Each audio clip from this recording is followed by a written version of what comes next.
దేనికి మీరు భయపడాలి? అమ్మో, వాక్యాన్ని నేను సరిగా చేతపట్టానా? భయపడాలి, భయంతో ఉండాలి.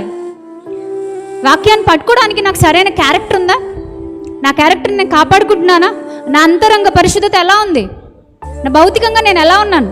చర్చికి వస్తున్నాను అంతే, వెళ్ళిపోయిన తర్వాత ఆ ఒక్కరోజే, మిగతా 6 రోజులు బతికే బతుకు వేరేలా ఉంటుందా? ఆ పరిశుద్ధత ఎలా ఉంది? నా మాట తీరు ఎలా ఉంది? మనుషుల్ని కొట్టేదిగా ఉందా? మనుషుల్ని దేవుని వైపుగా తిప్పేదిగా ఉందా? నేను ఏమైనా కొండి బుద్ధితో ఉన్నానా? పరిశుద్ధాత్మ శక్తి చేత నడిపించబడుతున్నానా, లేదా నా సొంత శక్తితో నడిపించబడుతున్నానా? నా ప్రసంగాలు పరిశుద్ధాత్మ శక్తితో ఉంటున్నాయా?